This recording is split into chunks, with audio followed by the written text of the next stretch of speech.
welcome everybody to the Behind the Drapes podcast with Expo Rich. Here we are at episode 8, and today we're going to switch gears a little bit. Typically, our format is where we take a deep dive into the entrepreneurial mind of the trade show, and we're going to switch gears up because now I have two very special guests today that represent more of the institutional side. We have the general manager of the Miami Beach Convention Center. We have Freddie Peterson, and we have David Whitaker, the newly reigning CEO and president of the Greater Miami Convention and Visitors Bureau. Welcome, gentlemen. We're very excited to have you here. And why I say we're switching gears on the format is typically, I started doing this because, we're a smaller company and we're just rooted in entrepreneur mindset and how we grind through it. And we've never had somewhat of an institutional, upbringing and going through the ranks. Everything we've done was more so the bootstrapping and then as I've gone through and talked to other guests who represent more larger the organizer side and some other suppliers, bringing in you guys is very important because you guys are such a huge part of our industry, and I know that everyone who listens would love to hear a little bit more about you guys, because it's not just, like I always say, it's all about the people, and it's not the company, it's not the position, but it's the people, and those are the ones that are doing the job. And just like as I dig into those entrepreneurs, you guys have to have an entrepreneur mindset throughout your career, because every position that you've had, clearly you guys are at the top, so you've been successful and you've had to grind your way there. So with that, I would love to start with David. I'd love for you to give a little intro and talk about your transition to here to Miami. Well, Expo Rich, is that your stage name? It Expo, is. I like it. Welcome and thank you for having us and having me. As some of your listeners may know, I was here previously from 1990 to 2007, more on the marketing and promotion side. Left in 2007, went to Toronto. First opportunity to be a president and CEO of a tourism board, Tourism Toronto, and our convention center there. So I really got into the convention sales responsibilities. 8 years in Toronto, and then had the privilege of going to Chicago, McCormick Place, one of the preeminent buildings in the country, if not the world, and learned a lot there the last 5 years. But Miami has always been my home, was a home after college, home for 17 years with the GM CVB. So for me, it's a real bit of a homecoming, and to be back has been wonderful. I will tell you, and we'll talk more about it, and Freddie's got so much to add, but the game changer for coming home is the new, expanded, reimagined Miami Beach Convention Center. It's not the same convention center that was here, as you know, and your listeners know. It's not the same building and campus that it was 10, 13, 15 years ago. So that's exciting. I'm thrilled to be a part of this next iteration of promoting, welcoming, hosting, bidding on, winning, welcoming conventions and trade shows and activities to this incredible new facility. And it's also every single person that I know that knows of your arrival is excited about you being here. So I want to let you know that you have a fan base that are all excited about your coming back. Well, let's hope they feel that way when you have me on next year. Yeah, definitely. So next we have Freddie Peterson, general manager of the Convention Center, and I want to introduce yourself and talk a little bit about how you landed here. Sure. Thanks, Rich. Again, thank you so much for having us here today. Really, really appreciate it. And, I always say if you don't get the back of the house right, the front of the house never happens. So for your team, all the union employees, everything that you do here locally, but most certainly even nationally, because I know you spread out to the West Coast, I just really, really appreciate the tremendous support that you provide here. And then also, what you're doing just to execute events. So a little bit of background on myself, as you can probably tell by my accent. Come out of Boston, Massachusetts, 20-plus year career with the Massachusetts Convention Center Authority. So we had about 5 venues up there, about 70 acres to manage, maintain, and operate, and had a wonderful career there. And Miami Beach called. Spectra, who I work for, is the venue management company, provided me an opportunity that I could not say no to. And I've been here for about 3 years. It's been a wonderful, wonderful ride. The people here are absolutely beautiful. The culture, everything that is Miami Beach in Miami is really into my DNA right now. So just really looking forward to putting the pedal to the metal and what David's talking about, getting into that marketplace, pulling in some great events. But just truly blessed and very humble to have the opportunity to be a part of a fantastic destination, and I would say best-in-class convention center. So thank you, Yeah, Rich. definitely. Yeah. And one of the things that on the show format and how I like to learn more about the guests and I like to let people learn more about is really, besides your background, like some experiential stuff, I want to start with you, David. I want to know, clearly you've gone through a path of upward, momentum through the ranks, and then going, being a president of another tourism and CVBs in Toronto, and then very early in your career, I think. And I always talk about like the hustle and the drive. Going way back, who was someone that was an inspiration to you in that hustle or that drive that like really set the tone? I mean, it could be any from when you were a child to early in your work career, but Sure.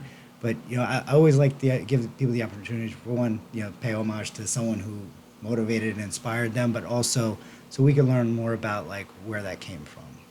Well, I guess I'll start where a lot of people would start, in this case, in my father, and my mother too, by the way, but, clearly I'm an example of that DNA being passed on to me, and then the training and the teaching and the discipline, the setting of expectations, the desire and expectation of excellence, not overbearing, but just, waking up every day to be grateful, to be thankful for what we have. My father was, Great Depression baby, a World War II participant, and so that greatest generation, Yep. both their youth as growing up in the Depression and then World War II, they all obviously had a great appreciation that we're so thankful for everything we have, and they passed that along to me. So I'd like to think that humbleness and that appreciation is founded in that, where we celebrate everything that's wonderful that we have the opportunity to do, and then more importantly, the responsibility. I was taught at an early age and have carried that way through myself and my management style. Is we all, partners like Freddie, vendors, hoteliers, we're all in this together. It's the responsibility we share, right? The privilege Yeah. and the responsibility, and those two things go hand in hand. So I've got to really, the question starts and ends with my father and his role model, my mother supporting that, of course, and nurturing that. I had my sports background like a lot of kids do, and so my basketball coach was part of that, in that sports discipline, preparation, facing adversity. A lot of us, especially athletes, your first adversity is on the battlefield of sports, right? And the appreciation again of winning. But you carry all those forward to today, where we're winning bids, we're winning the opportunity to host people here and serve people here. Winning is fun, winning is contagious, winning is infectious, and so that appreciation, that desire to be the best, the discipline that goes along with that, and then the celebration of what that can mean, both for you and those you're responsible for, is part of that whole DNA package for me. Definitely. Yeah, and that's definitely a good core upbringing. You have a stable support at home, which then you pass on. And then like you said, the sports where you have a great coach. Yeah. It's just definitely goes beyond the field. Definitely. So, Freddie, how about you? Who are some of the people that shaped you and created that hustle inside of you? I'm going to probably say exactly what David said, but a little bit differently. Definitely my parents, my mom, and then my dad. Circling around my dad a little bit, determination, grit, just a hard worker. Instilled that in me, my brother, my sister, and it most certainly kind of carried through. I can imagine, my first job, I think it was 10 or 11 years old, probably not legal, but helping out my dad's bar, the Cornerstone in South Boston. It's definitely not legal. Definitely not legal, but it was always good to have some money in my pocket. Yeah. But having that at an early age and having that responsibility, and again, my parents, my dad, shaped the man who I am today, and I'm eternally grateful for that. And then carrying forward into a little bit of the high school days with Coach Maraday over at St. Dominic Savio on the football side, really instilled a little bit of that military kind of, getting squared away and preparing you a little bit into the manhood side of things. And then a couple of elected officials, because where I started up at the State House in Boston, and then over with the Convention Center Authority as a liaison, kind of growing that into that trajectory. And then a couple of people at the authority where I used to work at. I think, one thing of note is you kind of fall into the business a little bit. I don't think you come into that expectation at 10, 11, 12, 14, 18 years old that I'm a lifer and this is what I'm going to be doing. So, when I was working there, I had the ability to really diversify and learn a lot. And going back to my parents, anytime there was a challenge, I always look at things as more of an opportunity. There, I was always there to kind of work with different contractors and even the unions to really kind of get into the middle of a bunch of different things and try to find the solutions as opposed to those challenges and problems. So kind of opening up those opportunities allowed me to kind of grow and get into luckily, and again, very blessed to be a part of the wonderful, everything that we're doing here, so. It's interesting you touched on that, because I say that often, that people that attempt this industry that aren't fit for it, they leave very fast. It's hectic, it's demanding, it's takes us all over the world in strange schedules, but at the same time it's so exciting and intriguing, and there's always something different, and I think that you find out real fast that if you love it or hate it. So a little bit of craziness. Yeah. Oh, definitely. We always say, everything looks beautiful on a piece of paper, and you plan, and all of a sudden it's, 10% of the time left. You got to do 90% of the work. Yeah. And I think that's one of the things, at least on the venue side, adapt and overcome and just figure out a way to make it happen. And whatever happens, behind the scenes, the client, as long as they don't see it when we present ourselves forward-facing to attendees and exhibitors, makes a difference at the end of the day. Yeah. And that's kind of when I lead into the next thing I like to talk about is through that craziness and that 90-10 that you were just talking about. It's for me personally, I think that besides just doing the job, that's prepared me for so many other things in life. And when you're in moments where it's the craziness, just comes upon, it's like being able to focus, and it's so how has being in this industry kind of shaped you and grown your career and just, not just people, but some of the experiences and how it's drawn you in and shaped the person that you've become? Well, I think to kind of get at the core of your question, I think one of the things I've learned is there are some jobs out there. I don't have one of them, but there are some jobs out there that if you're really, really good at what you do, a chef, a pianist, a superstar athlete, a painter, you can be really, really good and really, really famous and do it all by yourself. Mm-hmm. Those jobs are few and far between in what we do. This really is a partnership, people, business. You can't do it. In fact, the sooner you learn you can't do it alone, the better you get, because you do have to. I think it's part of it is because of all the logistics that are involved. It's just physically impossible, Right. And mathematically impossible to accomplish what we have to do, all of us, by ourselves. And so that desire and need for surrounding yourself with equally, if not more, talented people, empowering people, trusting people, challenging people, building partnerships, nurturing those relationships. If we don't do those things, we'll never be the superstar we all desire inside. We won't be that celebrity chef all by yourself. Yeah, definitely. And so knowing that going in really does help, I think, build that coalition and that cause that we're all focused on.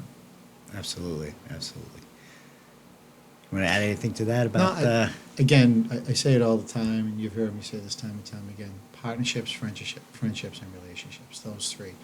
One of the things that I've learned down here, it becomes that much more monumentally important, because you get a kid out of Boston that gets dropped into Miami Beach. It's a little bit unique, and I think that the more that you build and bond and bridge those relationships, to David's point, you solidify a lot earlier on and you build a team. And the team isn't just the people that work at the center. It's exactly, David and his team, Rich, everything that you're doing. You get JC 1175, the union, 500, the other union. The more that you kind of work cohesively together, I think that does make the difference at the end of the day, for sure. Yeah, absolutely. And, and like we're given that example right here, but it's carbon copy when you go into the different cities. Like you say, you experienced it in Boston and Chicago and Toronto, where you make these relationships because, what we do for that client behind the drapes, what we're doing is, like you said, just nothing short of spectacular in such the crunch time that we have, and to get it in, open it, get it out, and it is, definitely all about the collaboration. So for sure. So, what are some of the things these days that get you excited to get out of bed? Actually, let's start with Freddie. I want to know what gets you excited about, tomorrow. Like at night, you get up in the morning, and you're like, yes, this is what we're gonna have going on soon. Well, one, that I'm alive. So I always say the best thing is as long as my feet hit the floor in the morning. Yeah, everything it's always a good else day, is good easy. start. Yeah, and everything's gravy. I think a couple of things that gets me excited right now is one, that relationship with David and the team and the great team that he has and what he's building upon. I think secondly, getting back into hosting events. Never in my lifetime before have I ever been that anxious to kind of jump in the suit here and get involved and get engaged. And I think that, and David will speak tomorrow, this is, that headquarters hotel, that coming on board. And then, beautiful center. I say it's at the center of gravity, $620 million reimagined convention center. Really kind of blowing the doors off the campus and looking at the city center campus and all those offerings. And then, again, just, hosting events, just really, really super excited and very energized by that. And what the future is with the center, with the destination, and everything that'll bring the economic impact side and putting a lot of men and women to work. Yeah, So. and as we kind of finish off this year there, it's like we're just hungrily looking at 2022 and looking at that schedule, and we're so excited about everything that we have lined up in the center and all the things that you guys managed to put in place. So very, very exciting times. And Sure. what excites you when you get out of bed in the morning? You're just pumped about. Well, my wife makes amazing coffee, so that's the first. That's a good start. And actually, she does make amazing coffee, so that's my first move in the morning for sure. But and Freddie touched on it, and we could talk about it a lot. And your listeners, right? COVID really, at this point in our careers and our lives, who would have ever imagined? And now, who would have imagined we've gone through this? And how has it changed us? Right. And I don't know the answer. I don't know how it's ultimately changed me, but just the appreciation of, and appreciating a lot that was lost, a lot that was postponed. It was painful for a lot of your listeners, for a lot of us, Oh yeah. and others who suffered even more than we're blessed. But it has been it's one of those moments in your life, and other generations have experienced things. This was our experience recently in the last 10, 20 years of, wow, you really better appreciate everything you have because it could be dramatically changed in an instant, and COVID taught us that.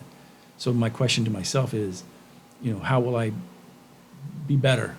And I really do, how can I now take that experience and turn it into a positive way of appreciation, of collaboration, of just getting back to the joy of what we do, right? We can Yeah. all take things for granted and check in, check out. And because it was put on hold and so uncertain for so long, there really is an excitement. I was just with Freddie the other day welcoming my first group back and have an auditorium full of people. I mean, for 2 years we didn't have that, right? Yeah. I'm not, and I've welcomed dozens and dozens and dozens of groups. Maybe I was guilty of taking it for granted. I Yeah. don't take it for granted anymore, for sure, right? That's one thing. And then just as we now get focused, and we keep coming back to it because it's so significant. What gets me excited is just the incredible potential of the Miami Beach Convention Center. We've got a group, I can't tell you the name of it, but we've got a group in right now from Sweden. So that eliminates a lot. That helps you narrow down. But they're, high-tech company looking at us, 3,000 to 5,000 people, short term, possibly as soon as next year. They wouldn't have been looking at us Right. 5 years ago, right? Yeah. And so that's exciting. That just opens so many more doors to get the kind of business that will fill the building, fill the city, fill the hotels, and then get people to work, including you and your partners, right, and all of our colleagues. So that's just exciting that we have that opportunity. It's Yeah. almost like a blank canvas Absolutely. that we have the responsibility of collaborating to make sure we get it right. And the potential is just, it gets you so excited. It's like having a brand new car. You're like, wow, what can we do with this, right? Yeah. We all go back there, right? What can we do with this toy and this tool? Yeah. And it's still a responsibility, but it's going to be a lot of fun. Yeah. Opening people's eyes to this incredible new. And any of your listeners who have not seen it yet, we just got to find a way because it's just incredible. Yeah, and the center's been my home away from home, Yep. Better part of my life. being second generation in Sure. this business, I've been there as a kid, I've been there as an adult, been through my career, and seeing the evolution of it and seeing what it's become is just it's very exciting for me too, and getting that, it's like, when you move into a new house and Right. Mhm. nicer and bigger, updated, and all those same warm fuzzy feelings, and excited to brag about it because it's my home away from home. I'm excited to brag to customers that might be coming to Miami and might have an option, and it's like, you really need to look at this because it's something unique. So yeah, I mean, it's we're excited to be operating in the building, alongside of you guys, and also just looking at that schedule between 23, 24, 25, very, very exciting stuff. And going back to the, we don't want to obviously beat the dead COVID horse, but I thought about that earlier when you talked about like your timing, Freddie, about coming into this. It was like, what a gift for you. You're here for a year and then get to shut it down. That construction, global Come into pandemic. construction, Yeah. open it and close it. Yeah, global pandemic, turn it into a hospital. Yeah. Yeah, So whatever they're throwing at you, you're navigating through, and we're very excited to be alongside of you through this journey, and really, really happy that you rejoined our South Florida family, and what closing thoughts? First of all, I mean, we don't want to beat a dead horse about the center, but again, we have a whole lot of business up ahead of us. We have a brand new CEO and president of the CVB and a relatively newer general manager, so we're very excited about all the things and newly rebuilt teams, because as we all come back online, we're already servicing shows, we're already producing, we're already building, and right now we're closing out the year with our Basel, Yep. and which is going to be very exciting to actually have that in full force. So it's kind of a marquee event that really closes out every year, and I know that a lot of people are very excited about it happening on the vendor side, on the attendee side, even globally. We know people are excited to get back to Miami, come back, visit Miami for what it is during art season. So you guys, got anything else you want to close out with before we? Just shameless plug. You talk about building a team. I'm super excited. Word has gotten out that we're fortunate that Carol Motley, who recently is leaving Destination DC, where for the last 6 years she's capably led their sales team. Yeah. She's raised her hand, and I'm thrilled that she's accepted our invitation to join Very our team nice. as our new senior vice president of convention sales. Carol will start early December. She's got a great Excellent. reputation around the country. A lot of your listeners know Carol, so Okay, great. couldn't be more excited. I think it's symbolic that someone of that talent, before Washington, she had worked in Chicago, she had worked for Orlando, so she's and Hyatt. She's got big box experience and convention center experience. Even previously the Baltimore Convention Center. So she's Okay. actually been in the convention center side. Okay. So she's just a great example Great. of the kind of talent that we want to attract, and now have people that will be able to help recruit and connect and provide solutions for those who want to look at meeting here in Miami Beach. Well, congrats on that. Yeah. That's a good- Maybe you can have Carol on your show one day. Yeah, I can't wait to meet her when she Yeah. gets in. When does she join the team? December 4th. Perfect. And Freddie, anything else you want to add before we? You said it all. Art Basel, marquee event for us, not only for the center destination but globally. Just makes a really big statement that Europe's open. Exhibitors are getting ready to flow into town. So the economic impact side, heads on beds, them coming here to spend a lot of time here. Yeah. Very excited by that.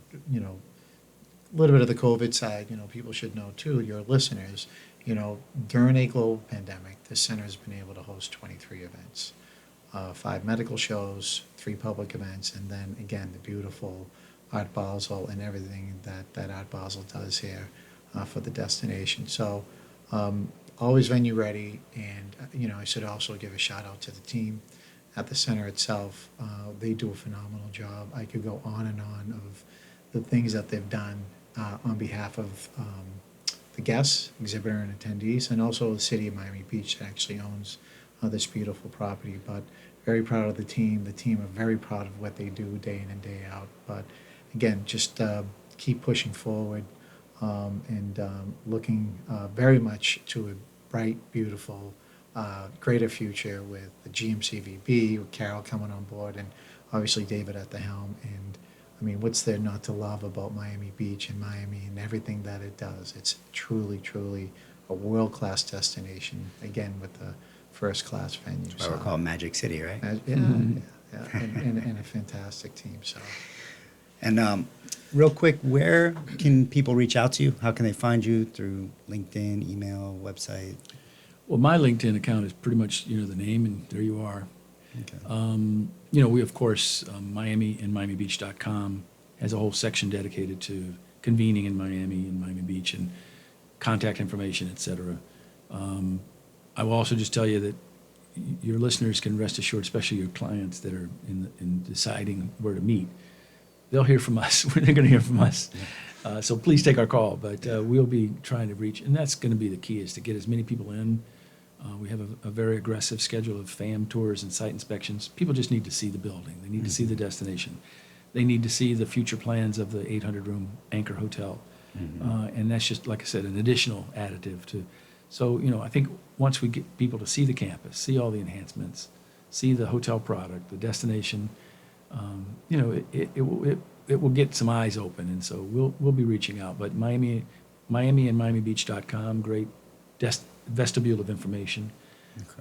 I can give you Freddie's cell phone, perfect, if you'd like. Post that much on to your my website. wife's chagrin, I think I give up my private cell phone. Yeah, I'll post that. A little too much. For free parking, call. Yeah. Free event, no charge. Any customer complaint style. Yeah, that happens. I try my best on social media, but probably LinkedIn's the best way to catch me. Freddie Peterson, and then pretty simple, Miami Beach Convention Center. So, Okay. But long-term sales, short-term sales, and I think David talks about the show don't tell. So we're here to show off everything that is the beach and the center, and obviously Miami. So just looking forward to having lots of site tours and having a lot of people come through the building and signing a lot of great quality events that delivers that economic impact. That's why you invest that type of money. So Absolutely. Yeah. Absolutely. Well, thank you, gentlemen. I'm so appreciative for you guys to come down here and come to our facility and to be here, part of the show. That means a lot to me. And thank you to Expo for having our studio here, and looking forward to see you guys down at the center. All right. absolutely, Rich. Thank you. Thank you so much. Thank you, Expo Rich. Love that.